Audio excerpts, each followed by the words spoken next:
Eu vos saúdo com a graça e a paz do Senhor Jesus. E mais uma vez eu trago um abraço da Igreja Presbiteriana Peregrinos. Alguns rostos aqui são novos, que eu não os vi ontem e anteontem. Então, volto a trazer o abraço da nossa igreja em Belo Horizonte, Igreja Presbiteriana Peregrinos. Tivemos oportunidade, então, nesses dias de estudarmos a primeira tábua da lei, os 4 primeiros mandamentos que falam do nosso relacionamento para com Deus. E no ano que vem, se Deus permitir, os irmãos estarão estudando a segunda tábua da lei, dos 6 últimos mandamentos. E hoje o pastor Tonico fez a sugestão e o pedido que a gente tratasse de um assunto, igual ele já fez a introdução também, que é alguma coisa que a gente tem estudado já há alguns anos e que podemos confeccionar até um material sobre isso. Quem que está lá em cima? Presente? Vamos lá, baixinho. Enfermidade na vida cristã, esse vai ser o tema. Eu vou virar um pouquinho o púlpito para acompanhar com vocês algumas projeções. Muito bem.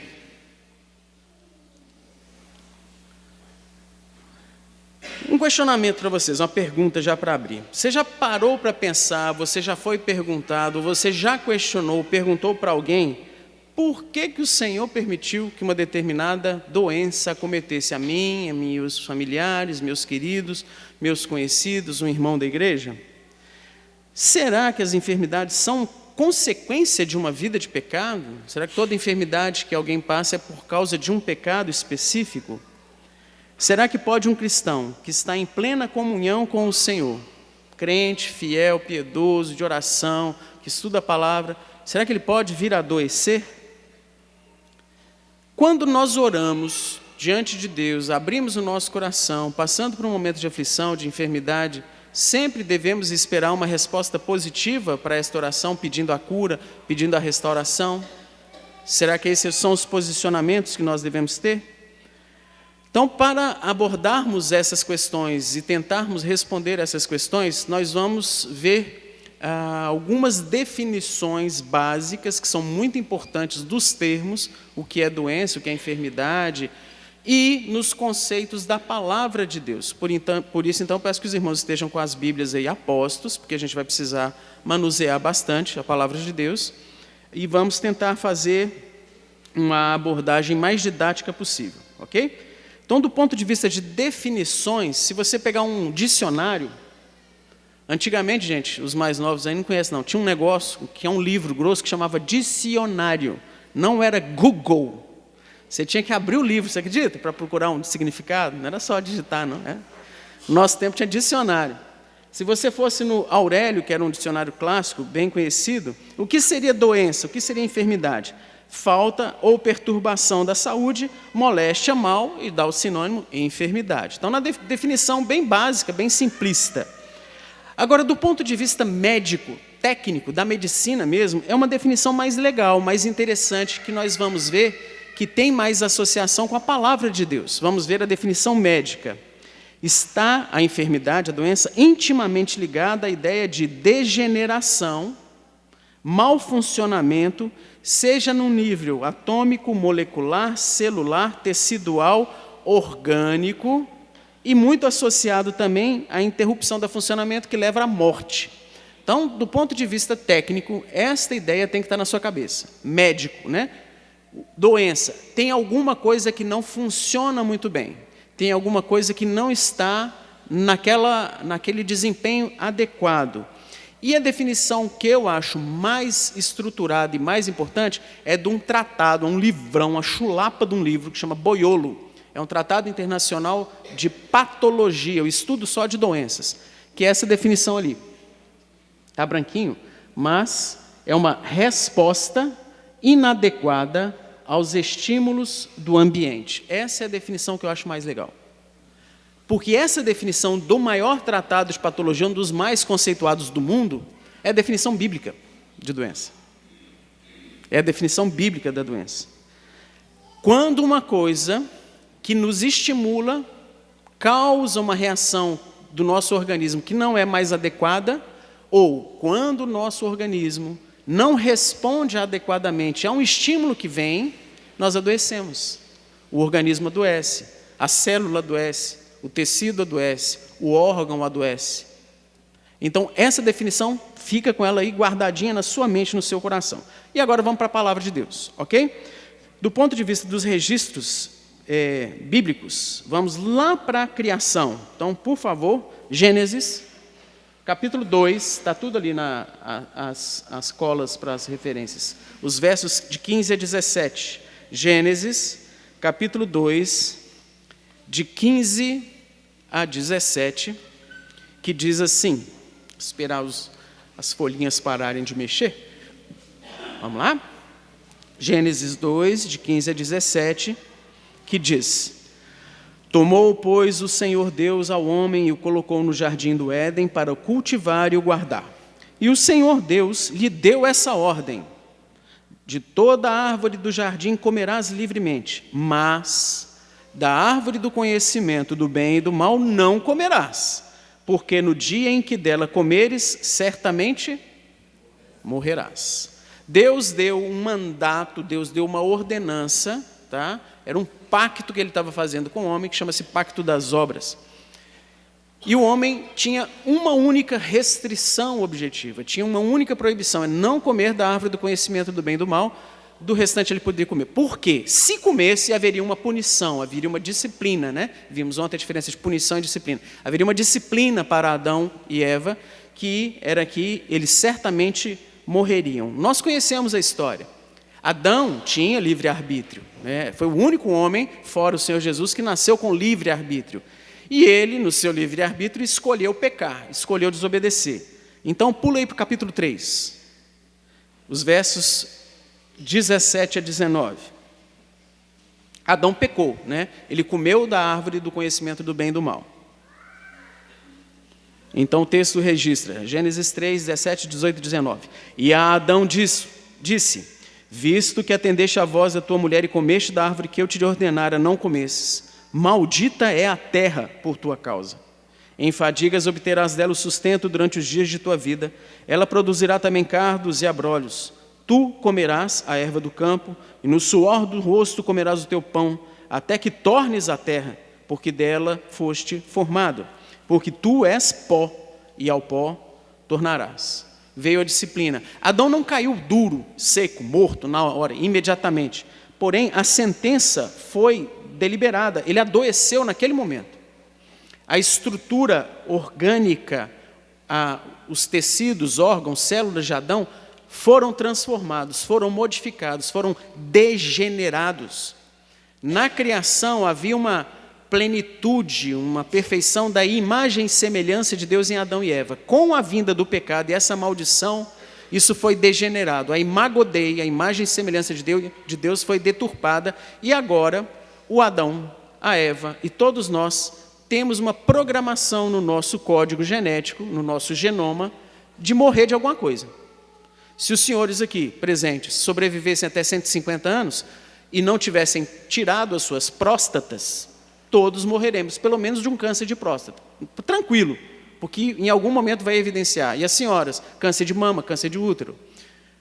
É uma programação que todos nós temos, só que a gente não tem a longevidade normalmente para passar dos 100. São poucos os irmãos até então que passam de 100. Com o avançar da medicina isso está mudando um pouquinho, está chegando de novo numa faixa etária mais longe, mas a gente vai morrer. Isso é uma programação inexorável de todos nós. Houve casos pontuais na Bíblia em que alguns servos não experimentaram a morte, mas isso não é regra, é exceção. A regra é que todos nós temos essa programação. Essa é uma herança que nós temos de Adão, né? Na teologia nós chamamos herança adâmica. Vamos lá para o Novo Testamento agora, Romanos, capítulo 5, por favor. Romanos, capítulo 5, versículo 12. Esta é a realidade espiritual que tem um impacto na nossa realidade física, orgânica. Romanos 5,12 nos diz: portanto, assim como por um só homem entrou o pecado no mundo, e pelo pecado a morte, assim também a morte passou a todos os homens, porque todos pecaram. A degeneração passou a ser, então, um traço da humanidade. Ali nós temos a dupla hélice do DNA humano, né? que fica nesse sentido da rotação, e ali você tem a programação das doenças, de tudo que vai haver de degeneração para você, os traços, as suas susceptibilidades, as suas alergias, as suas intolerâncias, intolerância à lactose, a sua susceptibilidade, você poder pegar uma virose e começar a vomitar, igual a gente está vendo os meninos que estão conosco lá. Todos nós, herdeiros de Adão, descendentes de Adão, temos esta programação. Aí que nós tratamos durante os dias da semana algumas perguntas que às vezes vêm à mente, mas que a gente tem que tomar cuidado para não ficar elucubrando demais, né? Então alguém me pergunta lá, principalmente os jovens e as crianças: César, mas como que era Adão antes da queda, né? Como que ele era? Está apagadinho ali, mas como que é? A Bíblia não fala de como era a estrutura orgânica, como que era as características do Adão antes da queda. Agora, o que eu sei muito bem é como que ele ficou depois da queda. Ali é uma foto minha com os gêmeos, né? Os dois feiosos.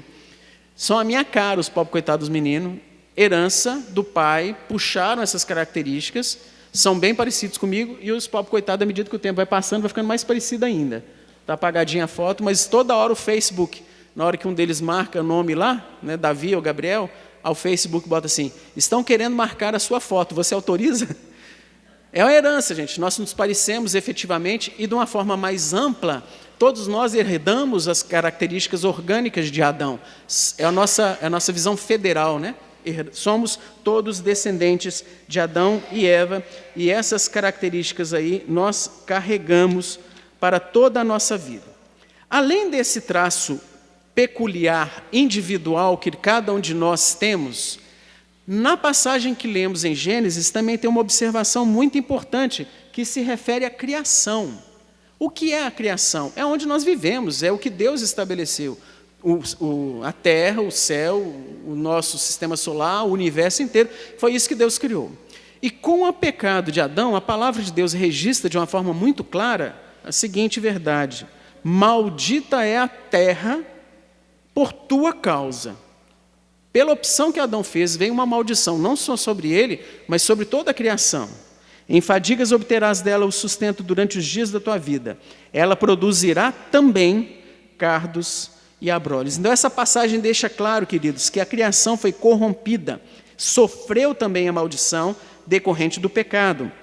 Ela passou a produzir cardos e abrolhos. Você, aposto que nunca tinha parado para pensar nisso. No Éden, nos 6 dias em que Deus criou todas as coisas, Ele não tinha criado espinho. O espinho veio depois. A criação já tinha sido estabelecida, agora é maldição. Junto com o espinho, tudo aquilo que dá uma resposta inadequada no nosso organismo. Lembram da definição do patologia do boiolo? Que é doença? É quando o nosso organismo responde inadequadamente a um estímulo externo. E na palavra de Deus nós vemos aqui, ó. Ela passará a produzir também cardos e abrolhos. Quando você encosta, bate, toca no espinho, o que acontece? Te machuca. Um estímulo externo, o espinho, eu vou botar minha mão com força, minha resposta é lesão. Então eu fico adoecendo por causa do espinho que dá um estímulo externo. Se você parar para pensar um pouquinho mais, várias outras situações que estão aí no conceito da nossa criação, que são todos elementos, são todos fatores de risco que podem causar aos nossos corpos uma resposta indevida, uma resposta inadequada e, inexoravelmente, sempre vão levar à enfermidade. Existem elementos animados, elementos vivos, criaturas pequenininhas, por exemplo, como as bactérias. Esse aí é o ebola, tá, gente? Está bombando lá na África agora, né? Não sei se vocês têm acompanhado, que é da hemorragia, fácil transmissão, é um micro-organismo. Aí tem as bactérias, temos vírus, temos os elementos inanimados, que não são vivos, mas aos quais a gente também reage de forma inadequada. Isso aqui é uma foto com radiação que está batendo aqui na Terra. Está apagadinho, não está dando para ver muito bem não, mas aqui ó, são raios, né, que incidem sobre nós. Nós brasileiros, nós sabemos muito bem o que é isso. Se você ficar ao meio-dia em Paba, sem camisa, na rua, mais de 1 hora peladão lá, você vai ter uma queimadura de 1º grau, normalmente. O pessoal que é mais moreno tolera mais. O pessoal mais branquelo se lasca rapidinho, né? Os gringos, quando vêm no Brasil, não têm noção, né, dessa proporcionalidade de radiação, acham que é igual no hemisfério norte, o pessoal se queima mesmo, por causa de radiação. Outros elementos que eles têm mais do que a gente, então o elemento, por exemplo, do frio. Aqui nós temos uma nevasca com alguns metros de profundidade aqui, de superfície coberta, e aqui tem um picolé de cachorro. Um cachorro congeladinho lá, né? Então, assim, nós brasileiros, quando vamos para o extremo norte, se a gente for para a Antártica e tal, e você não tiver um kit de sobrevivência, e o seu carro parar numa estrada, alguma coisa, você morre. Você morre congelado, simples assim. A gente não sabe o que é isso no Brasil, né? Se o carro parar numa estrada daqui para Belo Horizonte, eu vou morrer. Não vou nada, eu peço carona, dou um jeito. Mas tem alguns lugares que, devido às baixas temperaturas, as estradas estão com gelo, interrompidas. Você morre. Você morre porque seu organismo não vai responder bem a temperaturas abaixo de 0 graus. Você não consegue ficar produzindo calor, você vai morrer por um estímulo externo. Qual é o estímulo? Frio. Frio exacerbado. Frio. O outro extremo do frio, calor. Então, nós temos aqui um bombeiro totalmente paramentado, e esse amarelão aqui, gente, são chamas mesmo. É um fogo assim, enorme, uma parede de fogo, e ele com a mangueira, com oxigênio, roupa impermeável, roupa à prova de fogo, tentando salvar alguém ou tentando minimizar aquilo ali. Então, essas situações, estas realidades, são decorrentes da queda. A gente nunca para pensar nisso.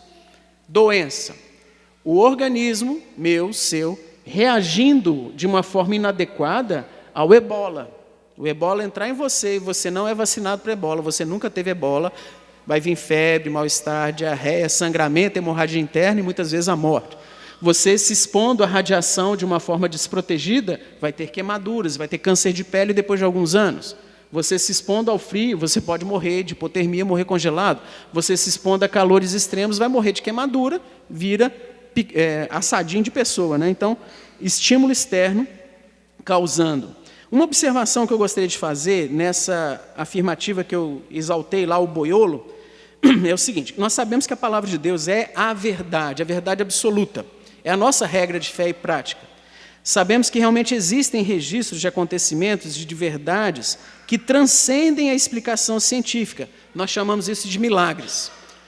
Deus estabeleceu regras que regem, mesmo a criação amaldiçoada obedece, tempos, estações, marés, tem várias regras de gravidade, aceleração, desaceleração. Deus criou essas regras, né, que os homens chamam de leis da natureza. Não é lei da natureza nada, lei de Deus. Ele estabeleceu para reger e para que o mundo não entrasse num caos e para que nós sobrevivêssemos. Ok. Às vezes, ele quebra essas regras através dos milagres. Ele estabelece coisas que transcendem a ordem comum das situações. Entretanto, para os assuntos que obedecem às leis que Deus deu, uma boa ciência, uma ciência honesta e desarmada, sempre vai concluir o que a Bíblia revela. Estou entendendo nada que você falou, César. É o seguinte: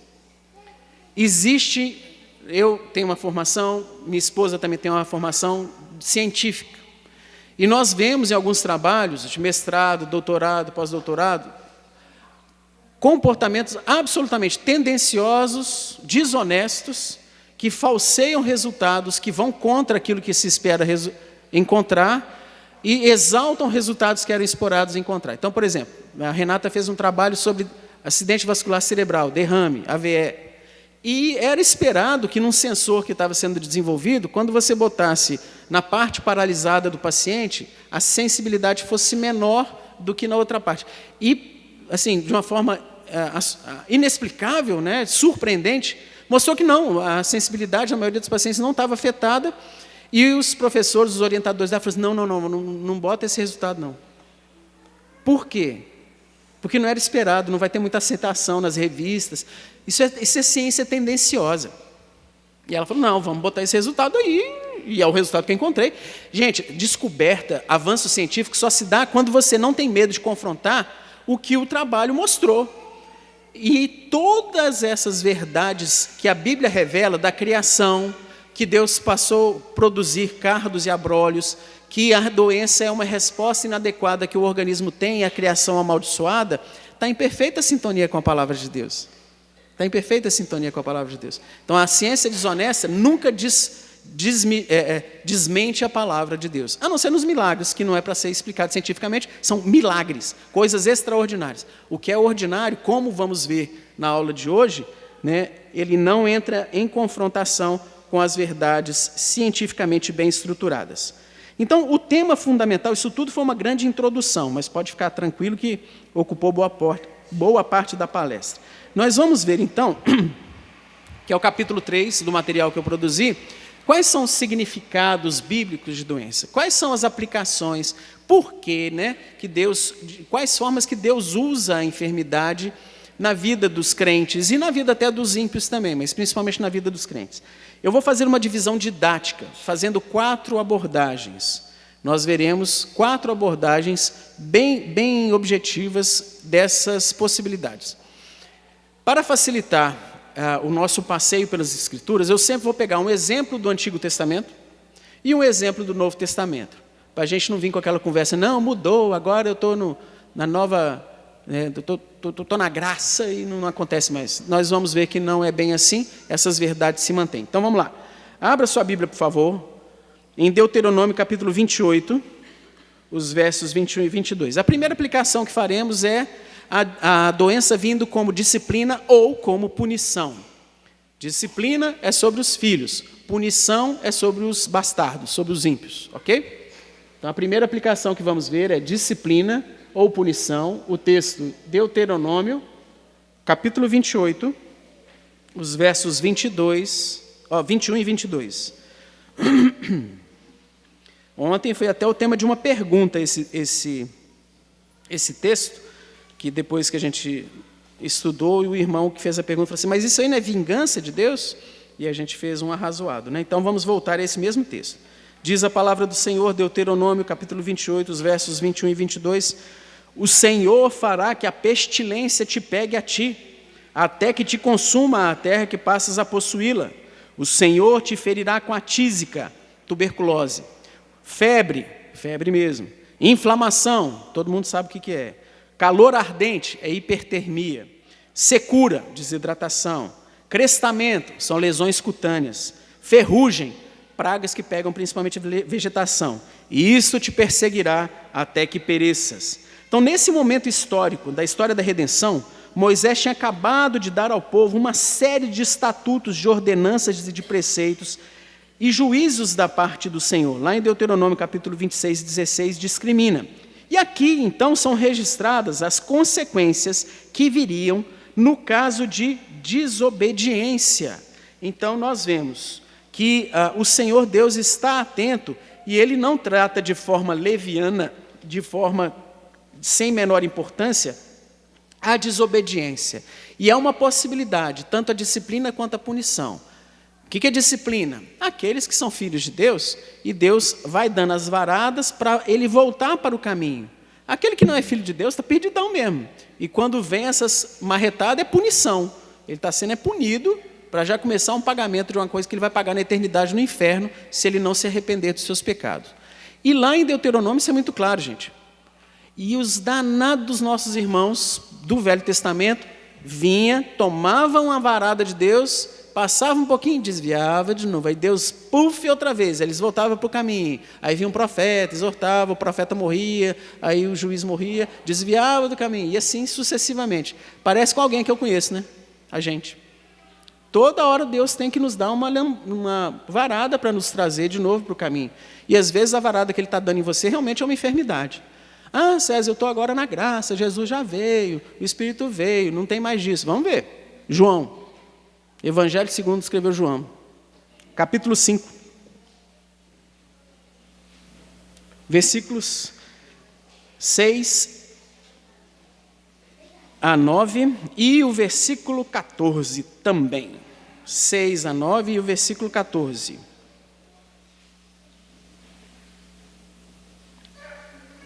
Acho que é isso mesmo.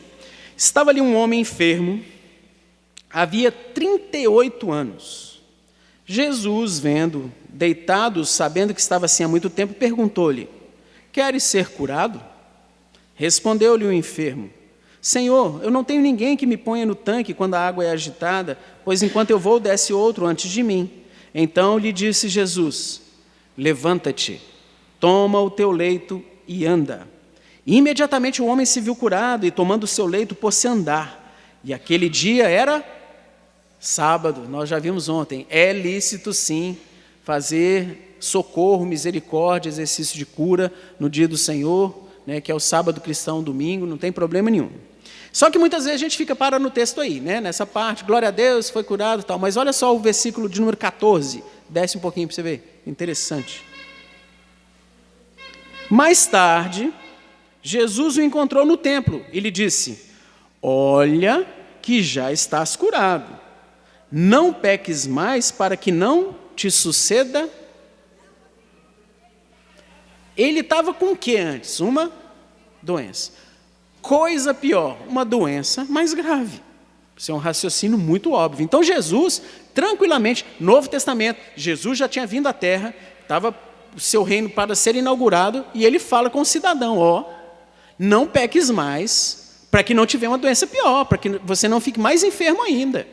Abre seu olho, endireita seus caminhos. Então, esta realidade da possibilidade de Deus usar a enfermidade como uma disciplina ou como uma punição são reais. É muito frequente no estudo dessa passagem, então, a gente parar lá no versículo 9, só que ela prosseguiu para o 14, que nós vemos essa realidade. E aqui nós temos um triste exemplo recente, ó, uma consequência objetiva de uma punição de Deus, que eu acho que esse cidadão não era. Uma pessoa que era dada a bebida alcoólica e se embriagava com frequência, ele tomou ao ponto de perder a consciência e ele, deitado, vomitou. Quando ele vomitou, ele foi respirar e respirou o próprio vômito. O vômito foi para o pulmão, ele teve uma pneumonia aspirativa por causa de um coma alcoólico e eu tive que recebê-lo no hospital, botar um tubo para ajudar. Então, aqui é uma consequência bem objetiva de um comportamento que contraria a palavra de Deus: não vos embriagueis com vinho. A Bíblia é clara em dizer: não se embriague, a embriaguez é pecado. Né? O uso do álcool com moderação, não, mas isso é um assunto para o capítulo 5 do livro, depois vocês pegam lá. Mas esse cara era viciado em álcool, isso é pecado, né? Embriagar-se é pecado. E esse senhor aqui, infelizmente, entrou nessa situação. Então, você faz uma correlação bem imediata de um pecado, de uma vida que se desvia dos preceitos de Deus e uma consequência. Um outro exemplo que podemos ter: doenças sexualmente transmissíveis. Tem alguns pacientes que chegam no meu consultório: ah, doutor César, eu quero um check-up geral, eu quero anti-HIV, hepatite, sífilis e tal. Aí eu paro, falo assim, um senhor tranquilo, uns 40 e poucos anos, fala assim: você é casado? Sou. Você é fiel à sua esposa? Ele: você tem uma relação conjugal monogâmica só com a sua mulher? Sim. Você está suspeitando de traição? Não. Eu falei: beleza. Então, você tomou transfusão de sangue recentemente? Não. Você usa drogas injetáveis? Não. Você já foi tatuado no último ano, nos últimos 6 meses? Não. Eu falei: então, realmente, não tem muito sentido eu te pedir esses exames que você quer que eu te peça. Porque para você pegar essas doenças que você está citando, você tem que ter tido um comportamento desses que eu te falei. Senão você não consegue pegar essa doença. Aí a maioria fala: não, na verdade, esse fim de semana passado e tal. Aí o cara vai e confessa um pecado, né? A maioria é ímpio. Não, é porque eu falei assim: então, meu amigo, fica tranquilo, porque 3 meses de dor de cabeça você vai ter, porque não adianta fazer esse exame agora, porque não vai aparecer. Não faça mais essa burrada que você fez. Daqui a 3 meses você vai ter que fazer o exame mesmo para já ver se já está com positivo ou não. E depois de 3 meses, de novo, porque às vezes tem uma janela imunológica. Então, safado, não faz mais isso não, porque além de pegar a porqueira, você ainda pode passar para sua mulher, que tem nada com isso. Dou-lhe mesmo. Falo sem dó. Então, assim, essas consequências imediatas são simples da gente entender. Mas, às vezes, pode ser que você esteja com uma amidalite, uma pneumonia, sei lá, qualquer outra doença. E, às vezes, você se esquece, principalmente quando é uma doença mais simples, de parar para pensar, falar assim: por que eu estou com essa enfermidade? Será que eu estou? Será que é consequência de algum comportamento? Será que o senhor está querendo me disciplinar, me chamar a atenção? É uma possibilidade, querido. Você deve realmente parar para pensar nisso. Diferente das igrejas neopentecostais e da doutrina da prosperidade, que sempre é isso, né? Você está em pecado! Não. É uma possibilidade, mas não é a única possibilidade, e nós vamos ver agora na sequência. Primeira possibilidade: punição e disciplina. Segunda possibilidade, que Deus usa as doenças para a glorificação do nome dele, né? Aqui uma glorificação objetiva que vocês vão entender como. Então vamos lá? Antigo Testamento, 2 Reis, capítulo 5.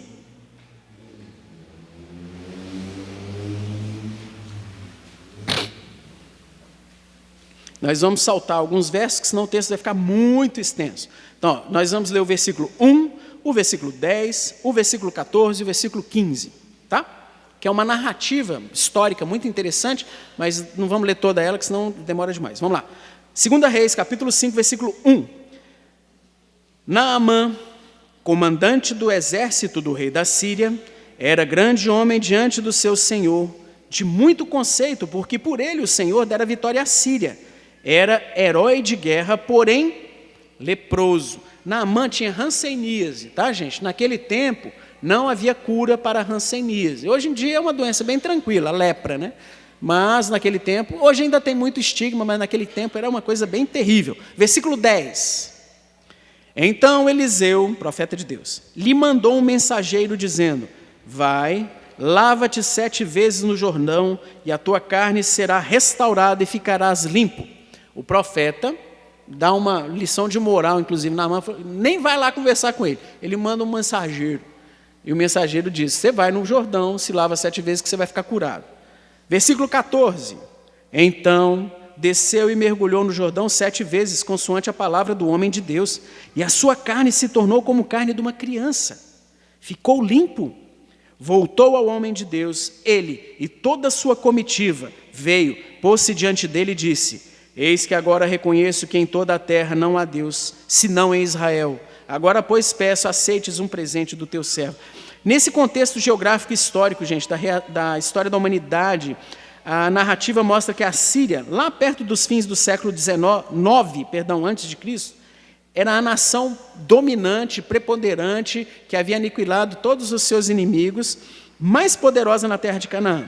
E esse posto que Naamã ocupava, o comandante em chefe do exército do rei da Síria, era de extrema importância. Se bobear, só perdia para o rei da Síria. Só que esse homem que ocupava esse cargo tinha uma doença, que era a hanseníase, que era a lepra. Naamã foi verdadeiramente, totalmente curado de sua lepra, pela intermediação de um servo de Deus, o Deus de Israel. E, ao final dessa narrativa, ele pôde proclamar e ele pôde constatar que em toda a terra não havia Deus, senão em Israel. Essa afirmação, segundo alguns teólogos, significa que Naamã não só reconheceu esse Deus, como ele tomou para si o Deus de Israel. Há alguma controvérsia, eu não me posiciono, acho que não entrei tão a fundo assim, mas se converteu ou não converteu, o fato é que o nome de Deus foi glorificado, explicitamente. Ele mandou anunciar, ele era o chefão, gente. Ele mandou mensageiro mesmo, mandou o povo sair pela terra conquistada. Falou assim: ó, avisa o povo aí que não tem outro Deus não, é só em Israel. É só o Deus de Israel, o resto não. É só um Deus em Israel. E essa é uma palavra, uma eloquência, um impacto muito tremendo que foi dado de uma realidade espiritual. O Senhor lançou mão da enfermidade deste comandante para um testemunho eloquente do seu poder e para que seu nome fosse glorificado pela boca do próprio cidadão lá, do Naamã. Uma narrativa, então, do Antigo Testamento. Bora para o Novo Testamento de novo.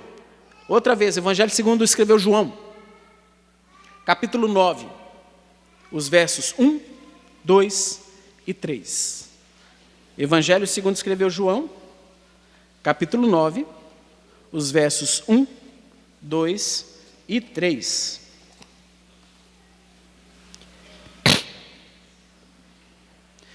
Caminhando Jesus, viu um homem cego de nascença.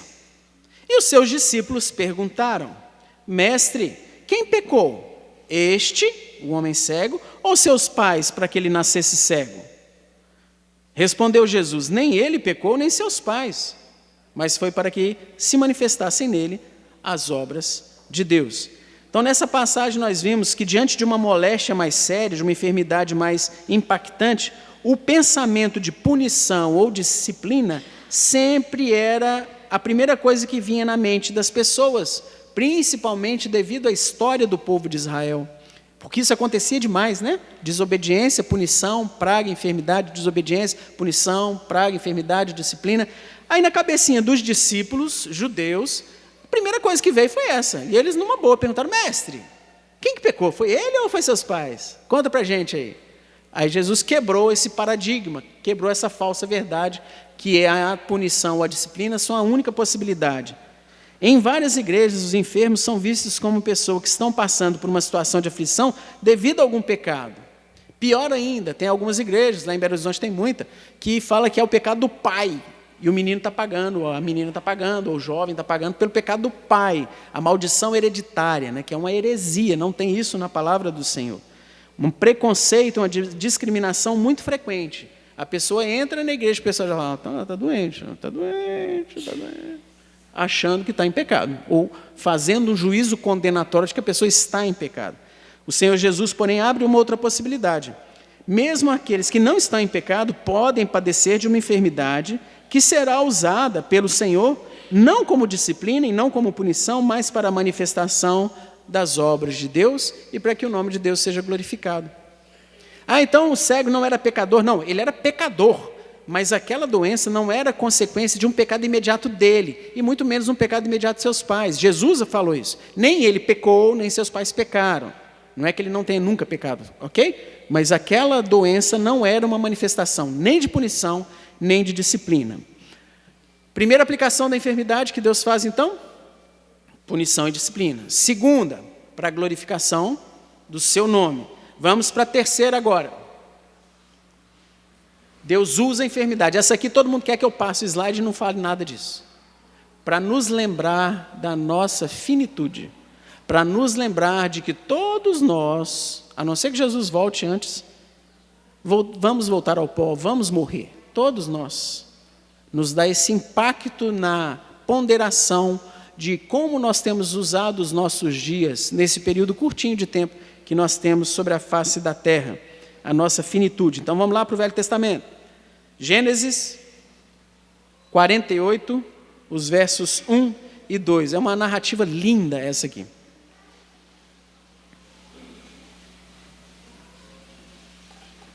Gênesis capítulo 48, os versos 1 e 2.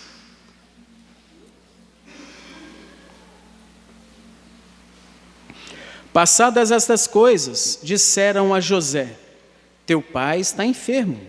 Então José tomou consigo seus 2 filhos, Manassés e Efraim, e avisaram a Jacó: eis que José, teu filho, vem ter contigo. Esforçou-se Israel, ou Jacó, e se assentou no seu leito. José já tinha sido cativo no Egito, já tinha virado governador do Egito, já tinha perdoado seus irmãos voltaram para o Egito, ficaram morando lá com ele era o bambambam. Israel, patriarca do Senhor, Jacó, já estava com sua idade avançada, o cara que criou seus filhos nos caminhos do Senhor, o cara que tinha intimidade com o Senhor, patriarca das 12 tribos de Israel, era só esse que estava doente, tá? Israel, Jacó. Tamanha era a intimidade que Jacó tinha com Deus, que Israel tinha com Deus, que a gente vai pular agora para o versículo 1 do Gênesis 49. Olha que interessante, Gênesis 49. Versículo 1, e depois eu vou lá para o versículo 33, tá bom? Gênesis 49, o verso 1 e o verso 33. A narrativa continua assim, então. Ó. Depois chamou Jacó a seus filhos, ele chamou todos: ajuntai-vos, e eu vos farei saber o que vos há de acontecer. Tendo Jacó acabado de dar as determinações aos seus filhos, recolheu seus pés na cama e foi reunido ao seu povo. Morreu. Cheio do Espírito Santo, patriarca do Senhor, o pai das 12 tribos, velhinho, morreu. Essa passagem narra os últimos dias da vida de Israel, de Jacó. No capítulo 48 de Gênesis, ele relembra a José de eventos ocorridos na sua vida. Ele abençoa Manassés e Efraim, depois abençoa Josué. No versículo 19 do capítulo 49, Jacó evidencia o seu grau de intimidade com Deus, porque ele deu a conhecer fatos futuros da descendência que viria e que se registram posteriormente. Ele faz uma bênção profética sobre os seus filhos.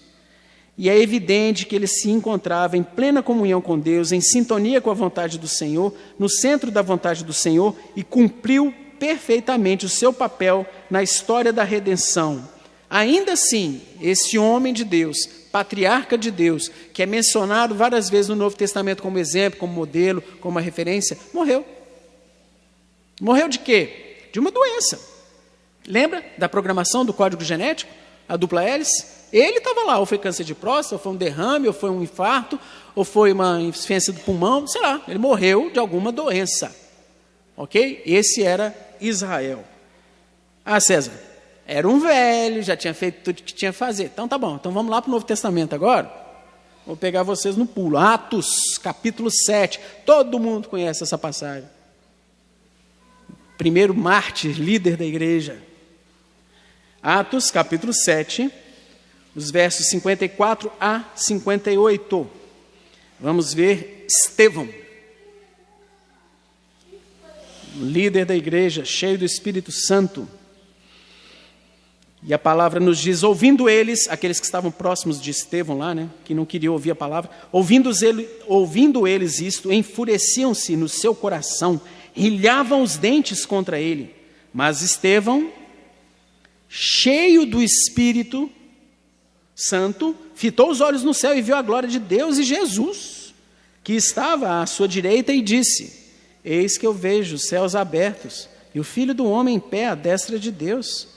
Eles, porém, clamando em alta voz, taparam os ouvidos e unânimes arremeteram contra ele, lançando-o fora da cidade, o apedrejaram.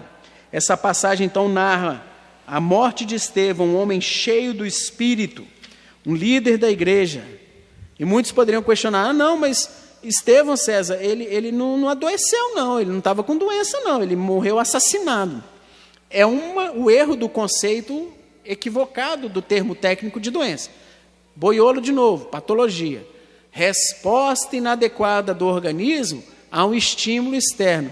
Meu amigo, se alguém te der uma paralelepipetada na cabeça, eu te garanto que seu organismo não vai reagir bem. Vai ser uma tremenda de uma reação inadequada. Pegar uma flecha e te jogar uma flecha no peito, seu organismo não vai reagir bem. Uma facada. Se eu pegar um carro, todo mundo sem o cinto e sem airbag, e desacelerar meu carro contra um muro, né? Meu organismo não vai reagir bem. Estímulo externo, reação inadequada do organismo, doença. Então, com Estevão, se você for lá no CID-10, Classificação Internacional de Doenças, você vai ver a classificação de Estevão como politraumatismo, W20. E é direto no hospital essa enfermidade que chega. Né? Tem campeonato de pulo de laje lá em Betim, onde o meu hospital que não é possível. O povo todo sobe na laje e pula da laje, sobe da laje e pula da laje. Ou então pega a bicicleta, sai igual um doido, atropelamento, moto da mesma forma.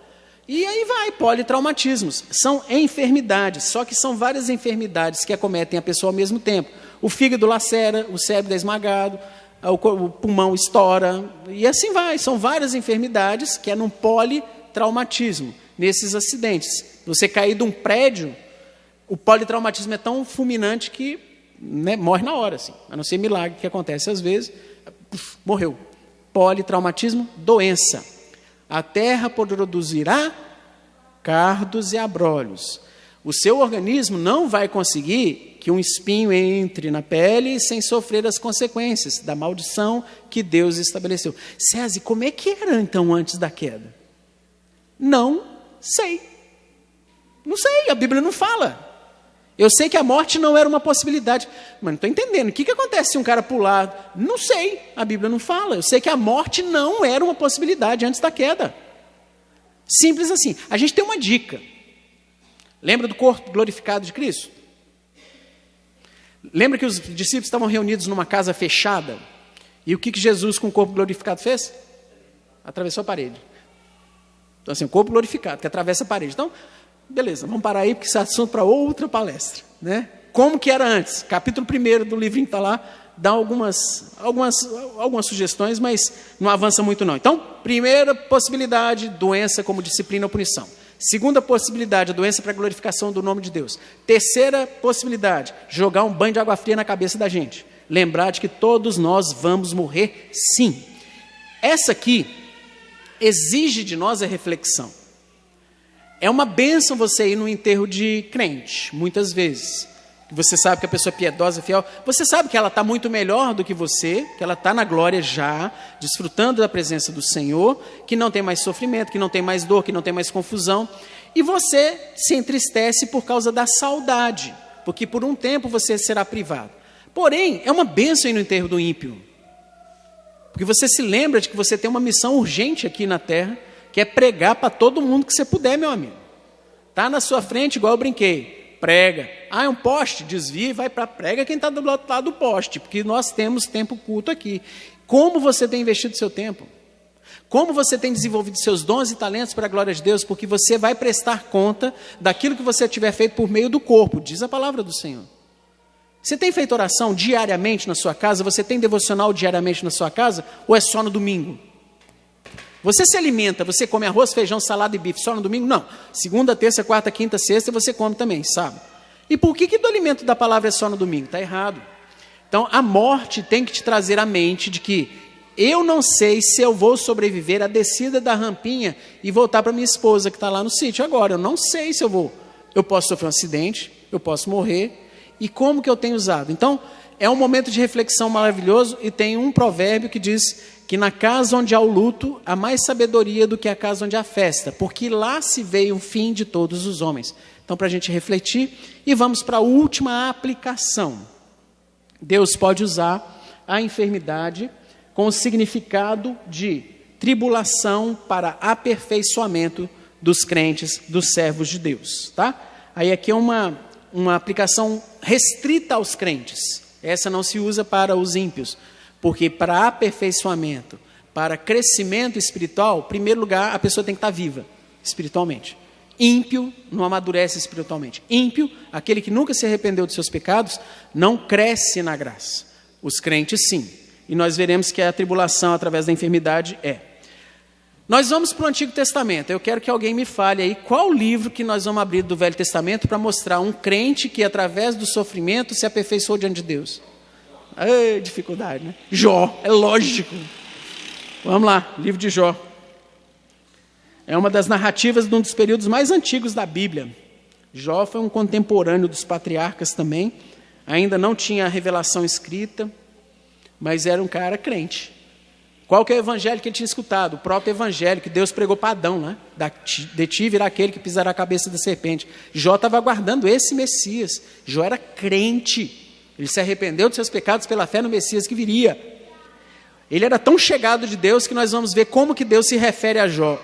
Olha que interessante. Capítulo 2, os versos de 3 a 7. É uma narrativa sensacional. Jó, capítulo 2, os versos de 3 a 7 que dizem assim. Perguntou o Senhor a Satanás: observaste o meu servo Jó?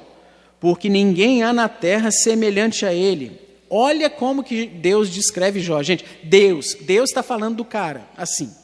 Homem íntegro e reto, temente a Deus e que se desvia do mal. Era um crente raiz. Esse era crente de com força.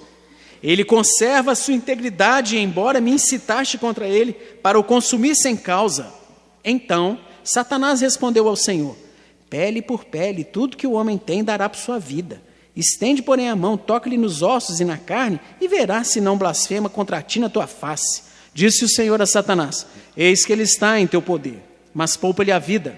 Então saiu Satanás da presença do Senhor e feriu a Jó de tumores malignos, desde a planta do pé ao alto da cabeça. Queridos, o conceito que Jó tinha diante do Senhor era o mais alto possível. Ele era crente mesmo. Deus o usa como um modelo de homem. Anteriormente, Satanás já tinha aparecido diante do Senhor e Deus permitiu que Satanás tirasse a propriedade, as posses, os bens, a família, tudo. Jó só não tinha perdido a esposa e a saúde ainda. E essa narrativa que nós estamos vendo é um segundo encontro. E mal sabia Satanás que ele estava sendo um instrumento nas mãos de Deus para aperfeiçoar Jó. Olha só que interessante, capítulo 33 agora de Jó. Então ele passou por todo esse sofrimento e aqui ele vai receber um conselho maravilhoso. Jó capítulo 33, os versos de 14 a 21. Jó 33, de 14 a 21. Pelo contrário, Deus fala de um modo, sim, de dois modos, mas o homem não atenta para isso. Em sonho ou em visão de noite, quando cai no sono profundo sobre os homens, quando adormecem na cama, então lhes abre os ouvidos e lhes cela a instrução, para apartar o homem do seu desígnio e livrá-lo da soberba. Olha por que Deus estava permitindo isso, ó. Livrá-lo do seu desígnio e apartá-lo da soberba, para guardar o seu coração da cova e a vida de passar pela espada. Também no seu leito é castigado com dores, com incessante contenda nos seus ossos, de modo que a sua vida abomina o pão, ele não consegue comer. A sua alma, a comida apetecível, a sua carne que se via, agora desaparece, a pessoa vai desnutrindo, né? Os seus ossos que não se viam, agora se descobrem. É um paciente com uma doença grave, crônica, que aparece, evidencia esse emagrecimento, mas muito importante é o livrá-lo da soberba. Este era o motivo. Quem falou isso com Jó foi Eliú, filho de Baraquel, que com grande sabedoria vai orientar a Jó sobre a transcendência de Deus, de como o Senhor pode usar a instrumentalidade mesmo da tribulação para falar com o homem, através do sofrimento. E no caso de Jó, a doença lhe deu mais conhecimento de Deus, o afastou da soberba. Esse era o conceito que Jó tinha diante de Deus, de ser um homem justo, reto, que se desvia do mal, que ama a Deus. Ele fazia sacrifícios pelos seus filhos, ele orava pelos seus filhos, ele visitava os seus filhos, ele tinha um tanto de filho, ele era rico, ele era líder. Para quem está nessa situação, gente, é um pulinho, se distraiu, ele entra na soberba, arrogância, altivez. A pessoa começa a se achar que ela é muito jóia, muito boa. E Jó estava nesse risco, e Deus sabia disso. E Deus usa Satanás para afastá-lo desse desígnio. Olha que coisa legal. Através de doença, tribulação. Jó reconhece a instrumentalidade da enfermidade que o Senhor permitiu na vida dele, livrando-o da soberba, e pela operosidade de tantas tribulações. Lá no capítulo 42, ele usa aquela frase que todos nós conhecemos, no versículo 5, eu te conhecia só de ouvir, mas agora os meus olhos te veem. Ralou, sofreu, adoeceu para poder conhecer mais a Deus com intimidade, através do sofrimento, tirando dele toda a soberba, toda a arrogância, toda a altivez, porque tudo que ele tinha vinha do Senhor. Servo do passado. Vamos para o Novo Testamento agora? 2 Coríntios, por favor. 2 Coríntios capítulo 12, também é uma passagem muito conhecida.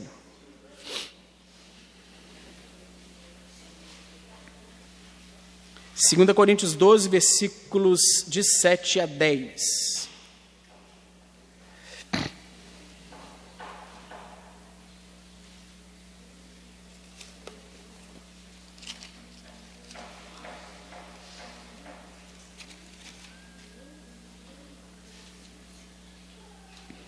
Diz a palavra do Senhor, para que não me soberbecesse com a grandeza das revelações, foi-me posto um espinho na carne, mensageiro de Satanás, para me esbofetear, a fim de que eu não me exalte. Por causa disso, 3 vezes eu pedi ao Senhor que o afastasse de mim.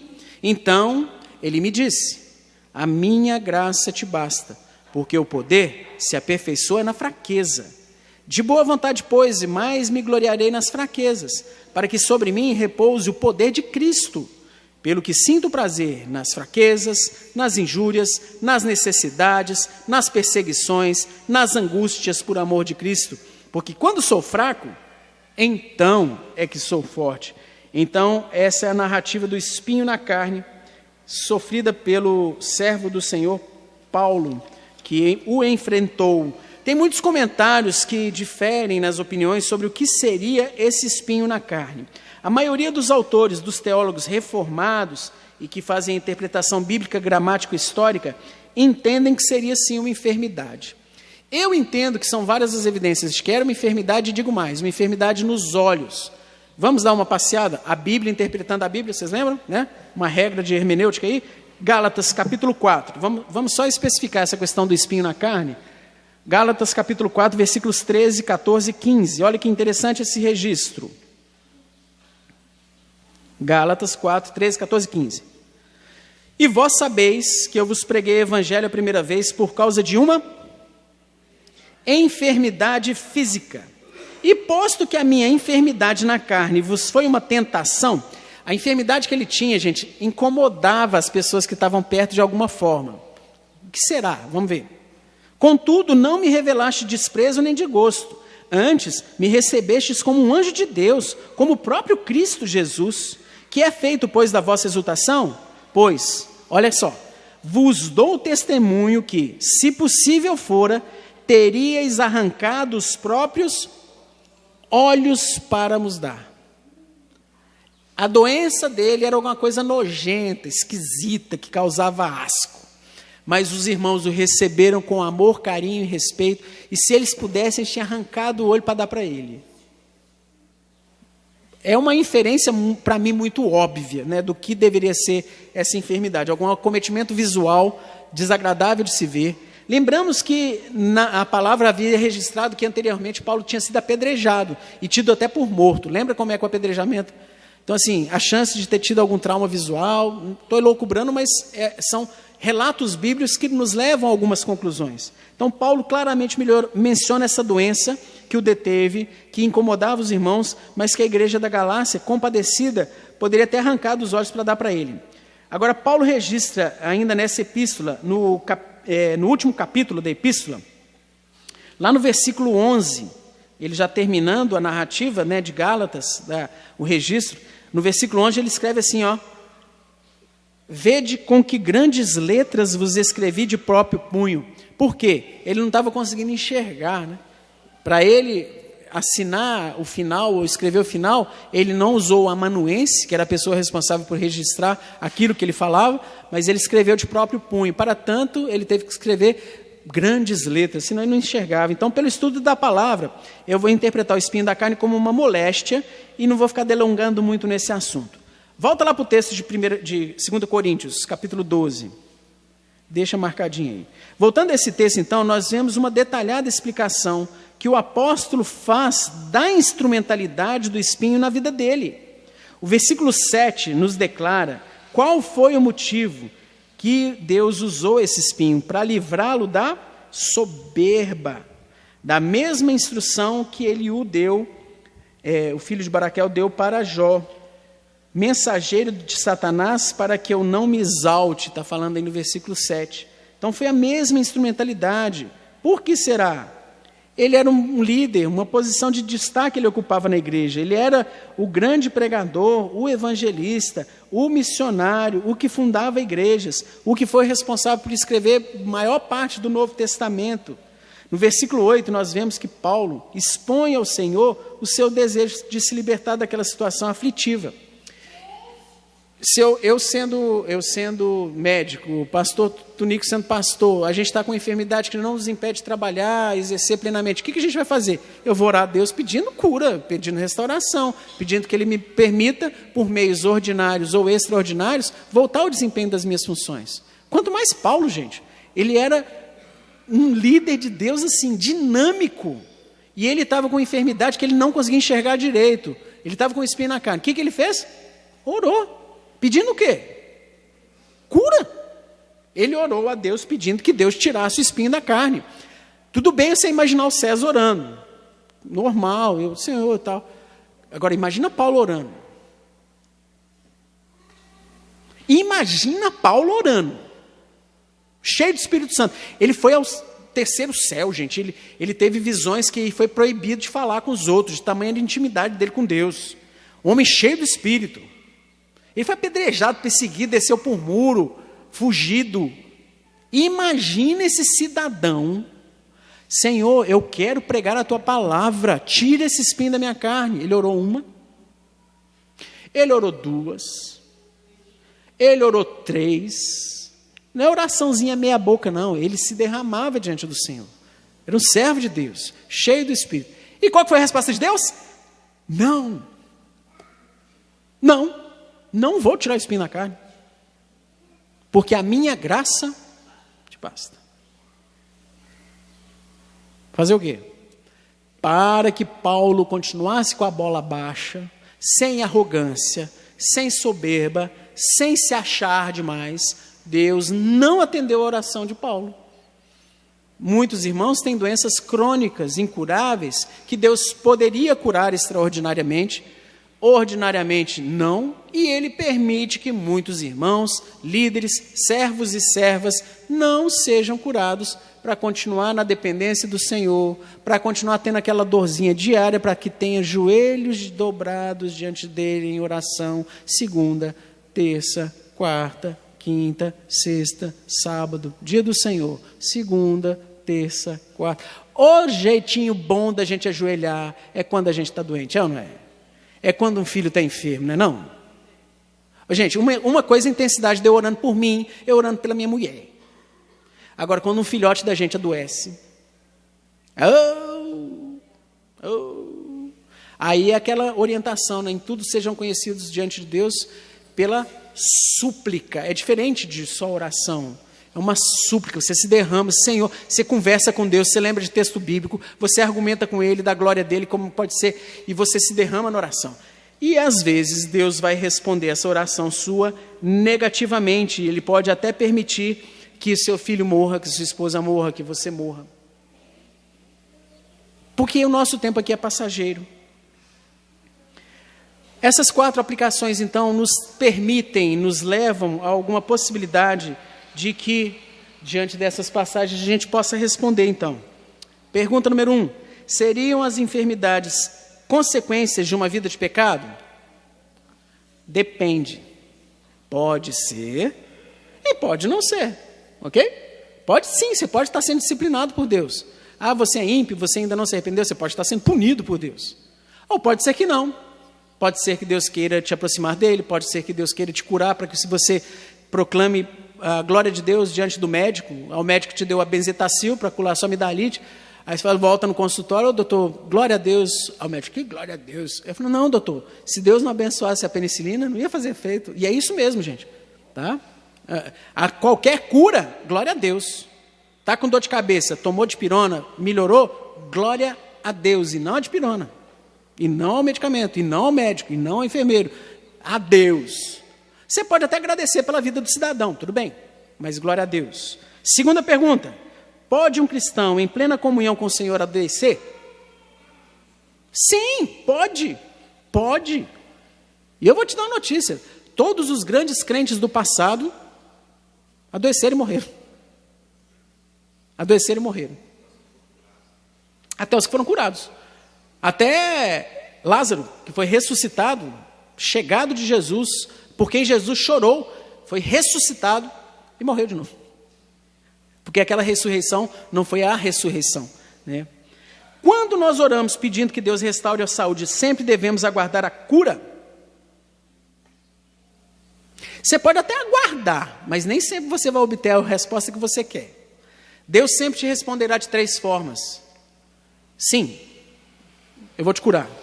Ordinariamente, através da cirurgia, da quimioterapia, do remédio, do chá de boldo. Mas é bom. Ou extraordinariamente. Pessoas, testemunho que eu tenho, marido estéril, esposa estéril, todos os exames na Alemanha, chiquérrimo. Estéril, não tem possibilidade de gravidez. Está lá com 2 filhos. Isso é milagre, né? Milagre. Deus curou a esterilidade do casal. E esterilidade bilateral. Ela era e ele era. Né? Então é raiz, o negócio é cura. Sempre glórias a Deus. Por que o Senhor permite que as enfermidades aconteçam na nossa vida ou na vida do nosso querido, então? Para a glória do nome dEle. Esse é o resumo geral. Eu estou passando aqui, não passou foi nada, né? Deus pode usar a enfermidade para disciplina, para a glorificação do seu nome, ou para lembrar da nossa finitude e para o aperfeiçoamento de todos aqueles que são regenerados, salvos, que já se arrependeram dos seus pecados. Essas são as aplicações de uma forma didática, você não vai encontrar isso na Bíblia sistematizado assim. mas é para apenas nós nos lembrarmos. Então, quando você se deparar com uma situação de enfermidade, lembre-se de todas essas possibilidades e tenha momentos de oração, e tenha momentos de intercessão, e visite o seu irmão, e visite a sua irmã, e os líderes possam abordar também essa possibilidade dos aspectos. A gente fica muito cheio de dedos, né? Porque o irmão está lá no hospital, tal, e eu só vou consolar. Gente, mas às vezes o consolo pressupõe também alguma admoestação. O aconselhamento bíblico, reformado, estruturado, é o que a gente chama de aconselhamento noutético, de confrontação com a palavra e com a possibilidade de algum pecado. Então, em toda situação de enfermidade, isso também deve ser visto. Você conhece o cara, ele fala assim, querido, estou bem, graças a Deus, tal. Então, avance nas outras possibilidades, lembrando que são realidades nas nossas vidas e na vida dos nossos queridos também. Já estamos indo para o finalzinho, então. Nesses motivos ou aplicações da enfermidade na vida cristã, nós vemos claramente quais são as obras das providências de Deus. É o nosso catecismo maior, na sua pergunta de número 18, que diz assim, quais são as obras da providência de Deus? As obras da providência de Deus são a sua muito santa e sábia, poderosa maneira de preservar, governar todas as suas criaturas e todas as suas ações para a sua própria glória. E aqui se encaixa perfeitamente nós, imagem e semelhança de Deus, nas nossas enfermidades, nas nossas aflições, nas nossas tribulações. E a gente fecha com Romanos, capítulo 8, versículo 28, que já está transcrito aqui para a gente também. Sabemos que todas as coisas cooperam para o bem daqueles que amam a Deus, daqueles que são chamados segundo o seu propósito. Essa narrativa do apóstolo Paulo. Para arrazoar mais sobre o assunto, aqueles que tiverem interesse, então a gente já falou do livrinho, não está sendo vendido hoje, tá? Hoje, dia do Senhor, eu entendo que não convém essa venda. Sobraram 6. De todos os que eu trouxe, só sobrou 6. Quem tiver interesse amanhã, faça um contato para o Diego, presbítero Diego, e nós vamos tratar nesse material lá, só para que vocês entendam um pouquinho, a gente fala sobre a questão da queda e como era a relação dos homens, essa questão da maldição sobre a criação de Deus.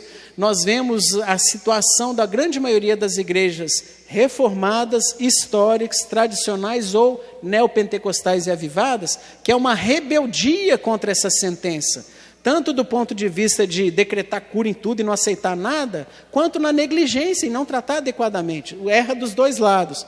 O capítulo 3 que nós vimos agora, a providência de Deus e a soberania dele, através da instrumentalidade das enfermidades na nossa vida.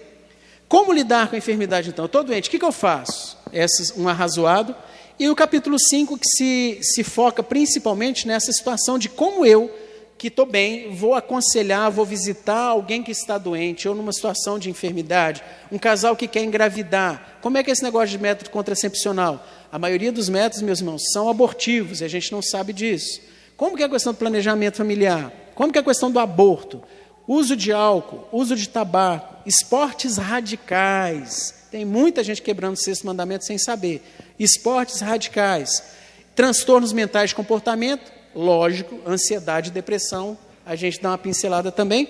Então, quem quiser, está disponível aí, é só fazer esse contato com o Diego, ou depois procura na internet, que tem várias livrarias virtuais vendendo, inclusive a Amazon. Vamos ter